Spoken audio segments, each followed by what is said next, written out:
that you're launching, the swivel and all of that. Yo, how's it going, Ben? Some interesting vocal sounds to kick off the show. I can explain, but go ahead.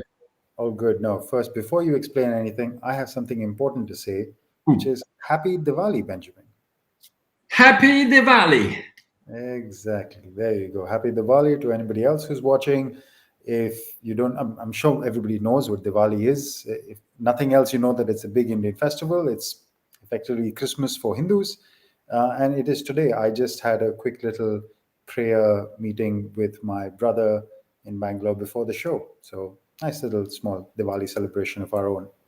I did not know. And how come that you are still here with me today and not celebrating or, I don't know, whatever you would normally do? Well, actually, I mean, ordinarily on Diwali, you eat clothes and you eat a lot of sweets and you go and burst some crackers. Going outside right now in Berlin is probably not the best idea. It's been that kind of day, super rainy, and yeah, I think it's rained pretty much all day. But the rest of it I have done virtually with friends and just texting and messaging people and wishing them lots of light on our festival of light. I like it. That's a good theme, if I put it that way. So while What about you, Benjamin? What have you been so busy with? We're coming back, both of us together on a show after, I feel, was it 3 weeks? Yeah. Yeah, it feels like forever. For many people out there, November and this time of the year is probably the most busiest because you want to get all your things done before at some point Christmas. But many people at the beginning or mid of December are starting, let's say, to phase out. So this I always feel like there are tons of events. People have to finish some stuff, have to reach some goals. So everybody's super busy. Same is true for us.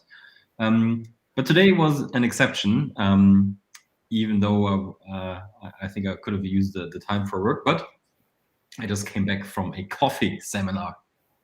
This is why lots of caffeine is within my body. So there is energy on the side of the screen. Exactly. I can feel that, and my energy is completely the other way. I'm like super low, and my voice is still not there yet, but hopefully you can carry us. Your caffeine will carry the show through fine. The caffeine might, but the preparation won't, because as I confessed before the show, I did not have too much time. I wouldn't say nothing, but it's close to that, to prepare. But still, I'll do my best and deliver SportsTech news and insights. Before we start, I always like when you guys jump into our chat. For us, it's over there. You cannot even see it, I guess, but we'll keep an eye on it and would like to interact. Sweet. Ending the typical nonsense intro and jumping to the SportsTech stuff. No, I'm just enjoying the Ben is bringing to the show today. There's a lot of buzz. There's a lot of buzz. Let's say this week there's a lot of buzz. Okay, you are kicking it off, right? I am indeed. All right, Ben. What we're going to kick it off with is a story about Netflix. Yeah, we're not just going to be watching, going to start gaming as well. We've covered this topic of quite a bit. I think at least a couple of times about news that Netflix was announcing that they're getting into the gaming space quite actively. And this announcement has obviously officially arrived. Maybe the timing of it is not so curious with other mega announcements that have been made in this week. But Netflix has come up with their own. One of the games, they've launched 5 games. Some are a bit funnier than others, but they've also included a basketball game. I like the headline from SportsTech. Netflix dribbles into mobile games with funny guys over there. Do you have pictures or anything? I don't think I have anything over here. I couldn't find anything on the Netflix website. But yeah, it's the announcement that Netflix has launched games. They're not yet on iOS, which I found the most interesting part of the announcement. They have some games linked to Stranger Things. They have games linked to other shows, but it's nothing on iOS yet. So nothing for you, Ben. Not yet, anyway. Too bad, too bad. Just one thing before we continue. Shooting hoops is one of them, right? Yeah, actually, I did see the shooting hoops. The response has not been so great. You can see over here, Oh, it's got a 3 rating from 170 users so far. Eddie was not pleased. Eddie was not happy. Not so great. I mean, I think it's a pretty straightforward shooting game. But yeah, so far, not such a great response. But you're going to see a publisher, Netflix Inc.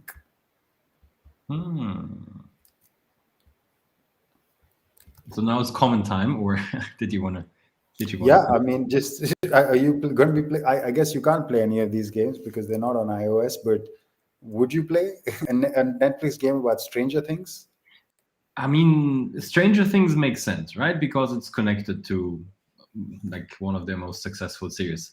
But shooting hoops, it's just one of many. And I mean, maybe more people will play because it comes from Netflix. They have the power to push it. And yes, it has a sports connect. But I would rather see something that's connected to one of their, let's say, sports documentaries. I don't know, the Last Dance, whatever game, or something that is connected to the offering.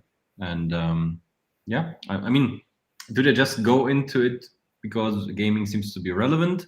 Why the sports angle as well? It sounds a little bit random. Yeah, exactly. I think when I had Netflix and gaming comes together, it seemed that they would be much more like wider, cool, epic games. This just seems like a little mess around mobile game on your phone, like very much a time pass game is what we would call it in India. Like this is just filler. Yeah, kind of exactly. game. Yeah. So a bit of a damp squib kind of launch, I have to say, especially the response to the game also. But maybe this is just very much the soft launch of what Netflix plans to do, and we'll see what else comes up. How did he call it? Time filler? Time pass. This is it's a time pass game. It's just literally something to pass the time. In Germany, would say time killer. Time killer, yeah. Also, yeah. There you go. Same thing. And there is the connect to my story. Okay. You're gonna wing this one, Ben? Fantastic. I like it. Somehow I hear myself twice now. Did you change something in your audio? No, I can hear you fine. Yeah. Wonderful. This is the headline. Ignore that video. It kept playing and annoyed me a bit. But the big news is, I mean, Peloton always comes up with something. We constantly covering them over the episodes of our show. And this one, I'm gonna wing it. Bless you, my friend. You should get some rest. Peloton introduces classes on our upcoming Delta flights. Not that I have any. I mean, I'm flying tomorrow, which I'm looking forward to, but unfortunately not with Delta.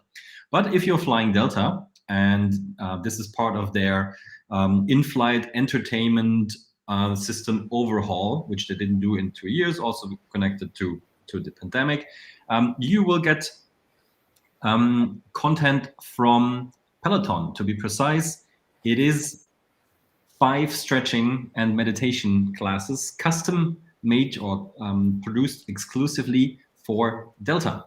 And of course, you will not have a spinning bike or a treadmill in the plane. You just use that little screen that you have included into your seat.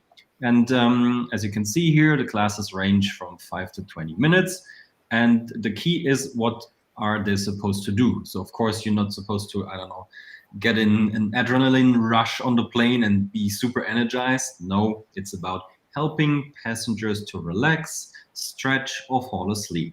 So the things you would typically need, especially when on longer flights. And there was one part in the article here, which I found interesting, where Jen Cotter, the chief content officer of Peloton, said that she's surprised when people don't realize that the brand also offers fitness classes beyond biking and running.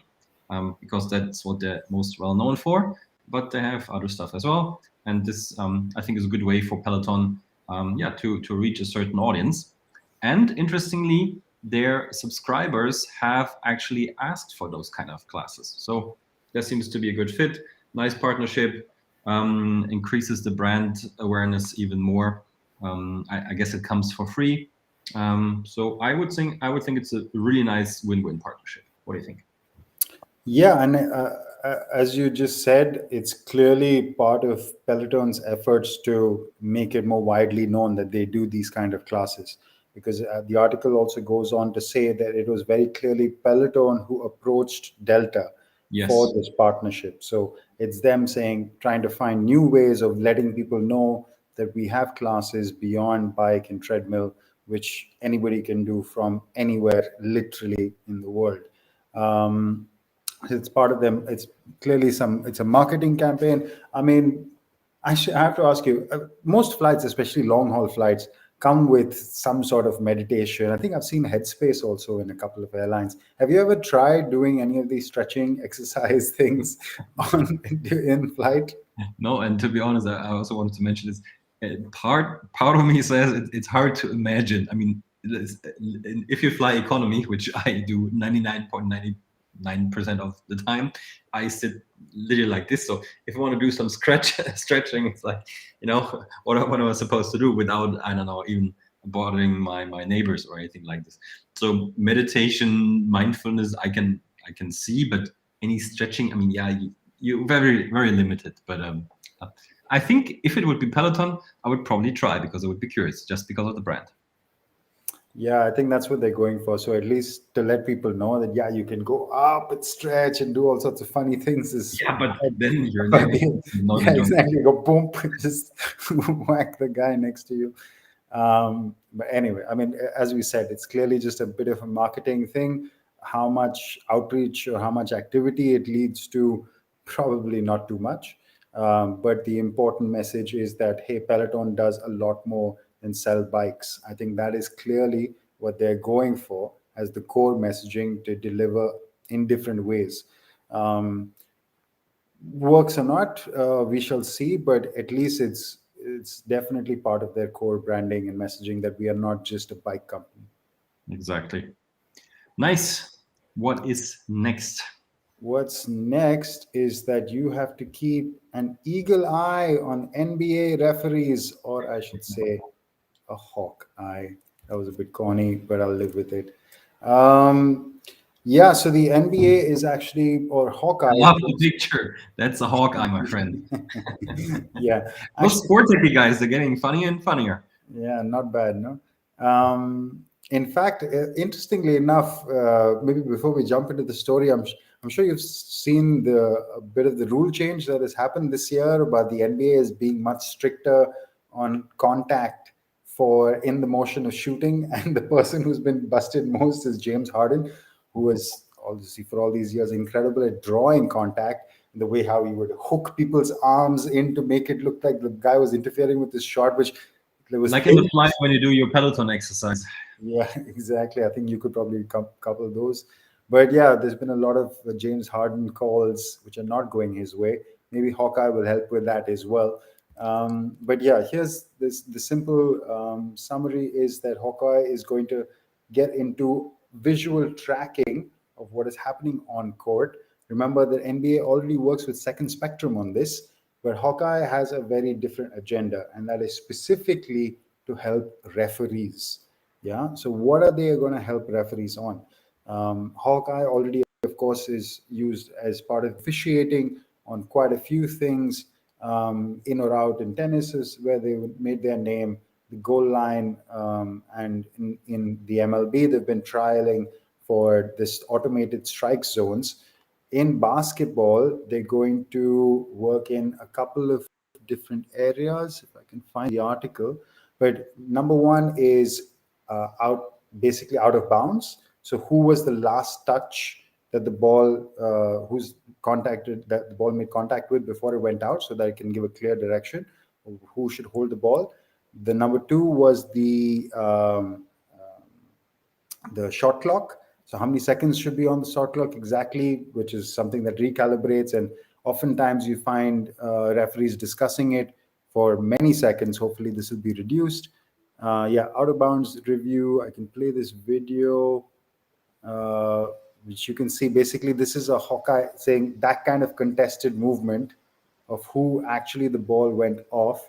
These are things that Hawkeye will help the NBA referees on, also to reset exactly how many seconds there should be on the clock. Question: Is that only going to be used? Oh, nice. Yeah, for replays, or is there some, let's say, automatic signal like in like goal line technology? It's a goal or not? As of now, this is just replays. I mean, because for something like goal line, there has to be sensors in that, right? So they're not talking about any of that right now. It is just breaking down the replay into something like this, which is much more scientific and easier to track what's happening. It's because wearables are also not permitted on NBA courts, so getting those sensors on board right now are more difficult. But yeah, it's easier with optical tracking. So it was the out of bounds, it was the shot clock reset, and I think I saw one more. But yeah, these are the main purposes that Hawkeye is going to serve on an NBA court from not so long from now. I like it. I mean, or let me start differently. What I don't like is like in all sports, like endless arguments and people shouting at each other, and I don't know, just not playing. I want to see net playing time, good games, and everything that takes the guesswork out and also doesn't stop the game for too long. That is helpful. And I mean, Hawkeye has been very successful in sports, and I can see it working here as well. Yep, exactly. It's a nice little touch in addition to making it easier for referees, which is a highly underserved market, shall we say. Yes. Then next one. Yeah, on you, Ben. Yeah, here we go.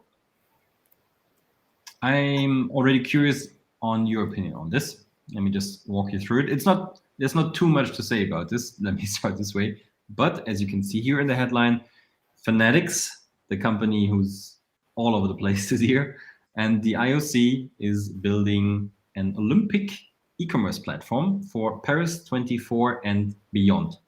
It is actually very simple. First of all, what is Paris 24 and beyond? As it says in the article, it's actually 3 Olympic Games, summer and winter. It's Paris 2024, Milano Cortina in 2026, and Los Angeles in 2028. And I mean, Fanatics is an e-commerce giant. That's what they do best. They're branching out in other areas as well.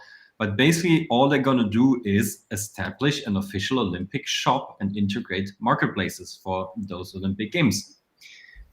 As simple as that. It's, as far as the article said, correct me if I'm wrong, it wasn't anything else. But the interesting thing, I think, was in the details, because I'm not sure exactly where it said that, but so far there has been no consistent approach for the Olympic Games. So basically, and this is up here, the official stores have been with the individual organizing committees. So if there's the Olympic Games in Paris, there would be a committee there, then they would shut down the shop after the Olympics, and then they would set up a new one, the next city that's hosting the games, shut it down again. So there was no permanent presence. And of course, that is not great for many reasons. To start with, I mean, maybe people want to buy something in between the games. There are many years in between. So it's almost, it's a lost revenue opportunity.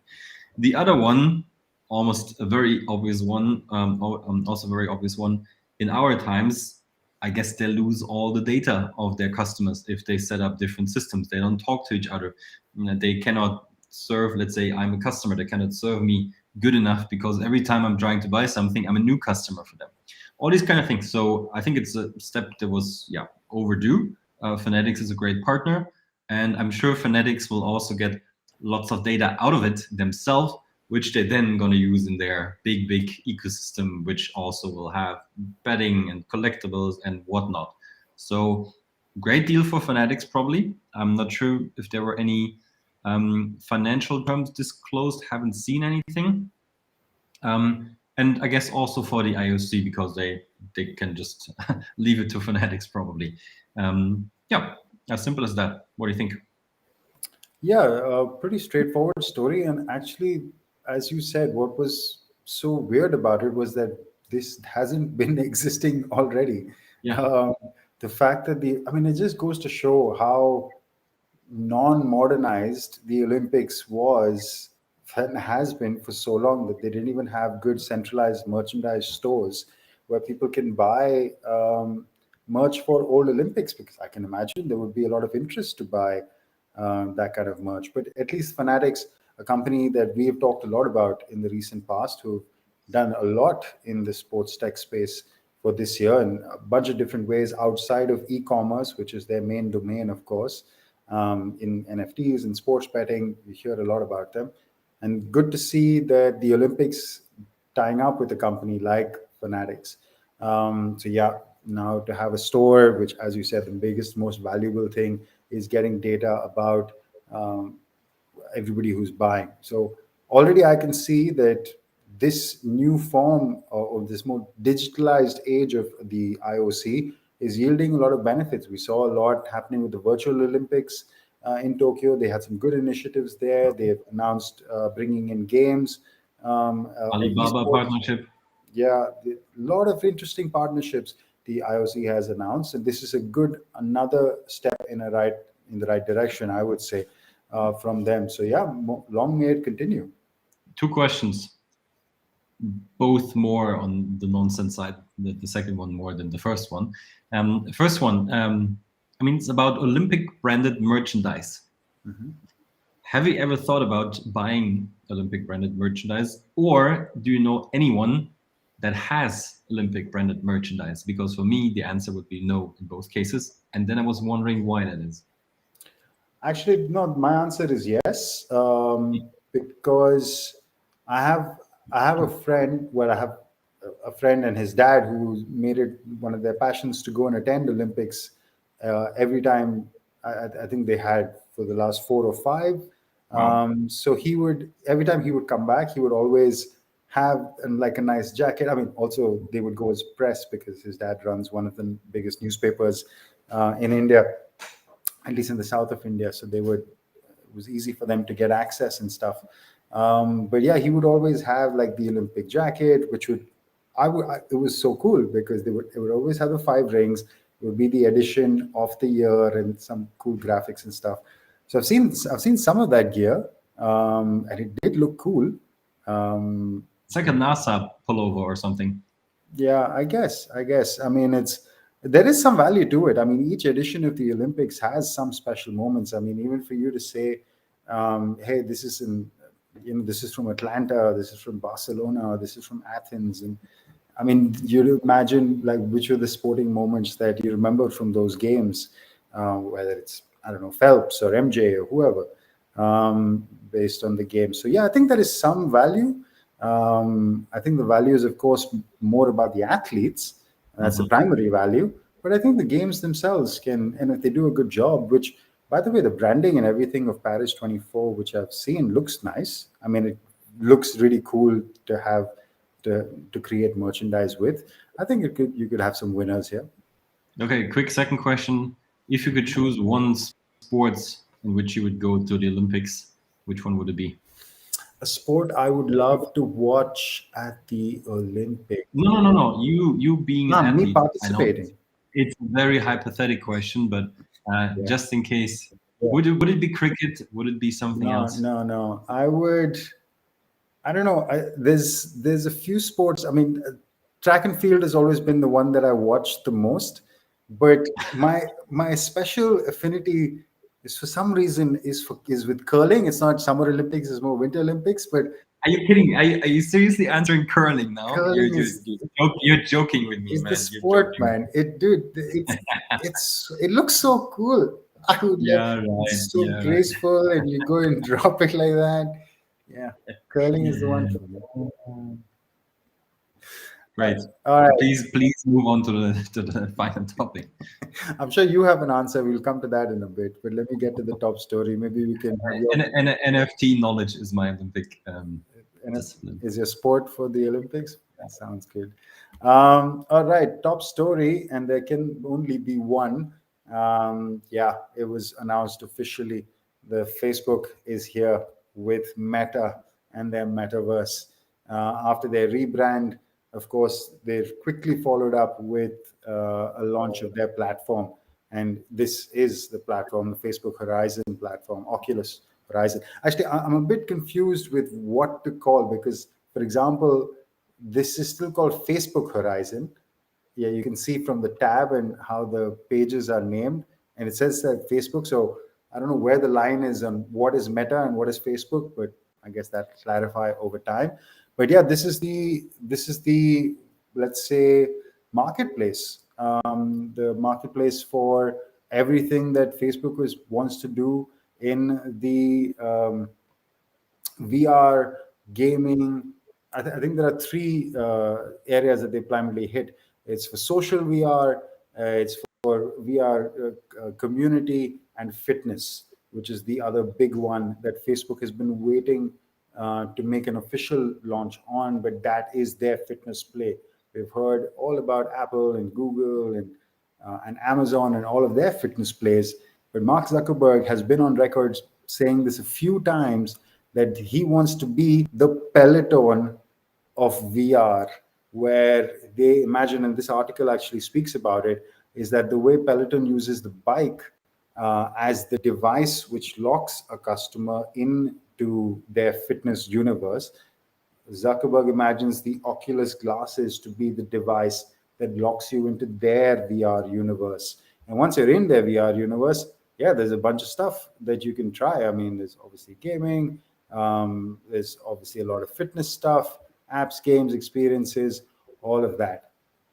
Now, linked to that, they also acquired a company called Within, yeah, which has a product called Supernatural, which has been really famous on apparently the Oculus marketplace already. And yeah, they're creators. So that's another acquisition that they recently announced to join Meta. Again, this one says to join Meta. It doesn't say to join Facebook. So I don't know. We'll let them figure that one out. But I think it is all primarily aiming at Meta.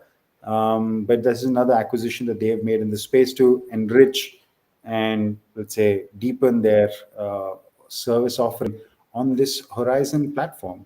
Ben, when are we going to get some Oculus glasses? Come on. Yeah, man. I mean, it's about time, right? I mean, we almost had one, but I was very disappointed with the rental company that we're working with. I was angry. I have to say. I'm not going to say the name, but it didn't work out. But I think for next year we probably finally need one just to test it. Now it is time. So perfect. I actually used the latest Oculus Quest glasses in Madrid as one of the videos that we tested. Oh yeah, I've seen that. Yeah, It's exactly. funny to see jumping around. It was also funny to see me lose. I mean, I was getting hammered by. I mean, it's not that you're not used to it, right? I mean, yeah, but name the sport basically. Yeah, exactly. Usually it's the guys who not much skill, but Cesar is an exception. So yeah. I'll give him that one. Fantastic.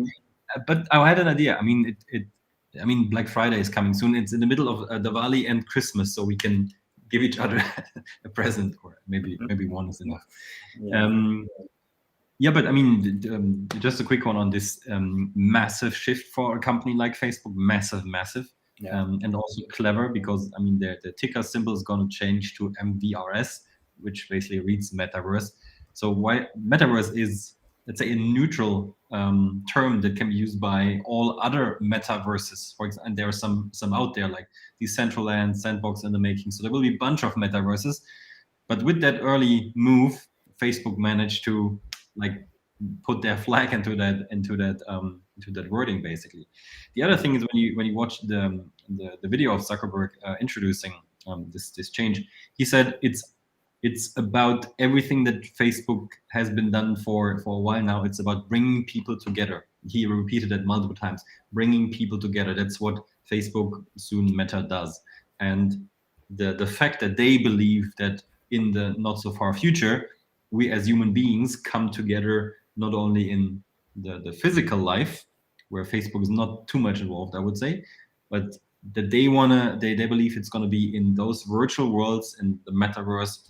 That's a big boost, and yeah, I mean they're doubling down on it, and bringing people together also means doing exercises, and this is why we are naturally interested in this topic.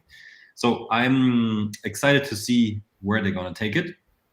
Just one thing, I mean, it's a centralized platform again. Lots of the metaverse and Web 3.0 and all of that, or Web 3, that's big terms these days, is more about decentralized platforms when no centralized company owns it. So I'm interested to see how this one's gonna play out. Yeah, and also I mean, all that you said is right. I mean, of course, how this shakes out is to be seen. But I think one big thing is also what you can see right here is Facebook, and this is like literally the second headline on the website, is that Facebook is very consciously saying, "Hey, bring, inviting creators." Of So course, maybe maybe that's the element that they're trying to decentralize with, is by bringing in increased creators and all from everywhere. But again, that's a lot of marketing. I'm sure would be anybody who's doing this would do the same. I mean, it's basically their app store. Yeah. Yeah. So they run the show, and others help them to make it even bigger and better. And yeah, it's a win-win. It can be a win-win, but I think mostly Meta is gonna benefit. Yeah, exactly. It's all about who owns the customer. Yeah. Yeah. Do we need to rename anything in our little universe based on this? Do we have to put a meta somewhere? I Meta sincerely sports? would believe not. As always, we are not just jumping up and down with whatever latest hot fashion trend is going on. We like to play Right. it cool. So yeah, none of that will happen. But yeah, it's important to see everything that's happening as it develops. Maybe there will be more questions in the metaverse if we would run the show there, because today there was zero. Guys, what's going on there? I think everybody's busy filling their faces with Diwali sweets. It could be. All right, then that's all we had to say for today, right? That is it, Benjamin, for today's show. Great. Yes. Everyone, have a good evening. All right. See you guys